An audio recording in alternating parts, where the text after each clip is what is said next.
এত তাড়াতাড়ি দোকান বন্ধ করে দিলেন, কোন জায়গায় যাবেন নাকি কাকা? ওই বাড়ি তোমার চাষির শরীরটা ভালো না। কেন মহিনুল, কিছু বলবা নাকি? হ্যাঁ কাকা, আমি একটা বিপদে পড়ে আপনার কাছে আইছি বড় আশা নিয়ে। বিপদ? কি বিপদ বলো দিনিমণি। কাকা, আপনি তো আমার অবস্থা সবই জানেন। আমি সিদ্ধান্ত নিয়েছি যে বিদেশ চলে যাব। বিদেশে যাবা? এটা তো ভালো কথা। তা বিপদের কি হয়েছে? কাকা, আত্মীয় স্বজন এমন কেউ নেই কয়টা টাকা ধারের জন্য যায়নি, কারোর কাছেও একটা টাকা ধার পাইনি যে আমি বিদেশে যাওয়ার জন্য টাকাটা জমা দেব। তাই আমি চিন্তা ভাবনা করেছি আমার ওই যে বাজারের উপরে যে জমিটা আছে ওই জমিটা বিক্রি করে দেব। আরে এসব কি বলো তুমি? তোমার কি মাথা খারাপ? এই জমি কেউ বিক্রি করে?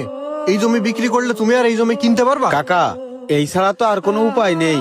তাই করছিলাম আপনি আমার জমিটা রাইখে আমার ওই জমিটার যে দাম হয় ওই টাকাটাই দেন। শোনো মইনুল, তোমারে ছোটবেলা থেকে দেখতেছি, তোমারে আমার থেকে বেশি কেউ চেনে না।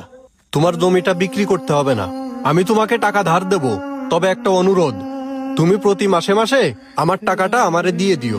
না কাকা, আল্লাহ না করুক যদি আমার কিছু হয়ে যায় তখন আপনি এই টাকা কার কাছে দাবি করবেন? তার চেয়ে ভালো আপনি আমার ওই জমিটার কাগজপাতি রাখে দেন, রাখে আমারে 3 লাখ টাকা দেন।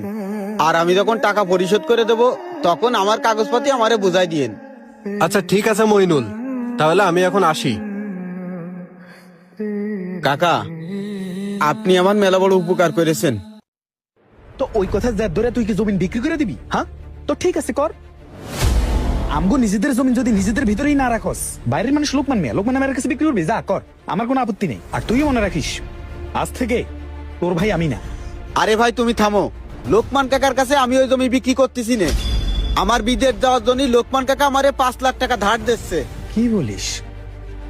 লোকমান মিয়া তোরে বিদেশ যাওয়ার জন্য টাকা ধার দেয়? হ্যাঁ, লোকমান মিয়া আমারে বিদেশ যাওয়ার জন্য 5 লাখ টাকা ধার দিচ্ছে। তো ধার কি আমরা দিতাম না? তুই কি ওভাবে বলছিস নাকি আমারে? হ্যাঁ, আমি ভাবছিলাম যে তুই বিদেশ যাবি নাকি কি ব্যবসার কাজ করবি, এই জন্য আমি ঠিকভাবে বুঝিয়ে নেই, তোকেও টাকা ধার দেইনি। শোন, ওই জমিন আমাদের কোনো কাজেও আসবে না, কথা বুঝিস। লোকমান মেয়েরে দেওয়ার দরকার নাই, আমাদের জমিন আমাদের কাছেই থাকবো। ওই আমি 7 লক্ষ টাকা ব্যবস্থা করতেছি, ওই জমিন কখন দিবি? আমার নামে নিমু, তোর ভাইয়ের নামে নিমু। বাহ, এই তুমি আমার ভাই, মায়ের পেটের আপন ভাই। তুমি না আমারে সেই দিন কয়েছো তোমার কাছে বিষ খাওয়ার টাকা নেই।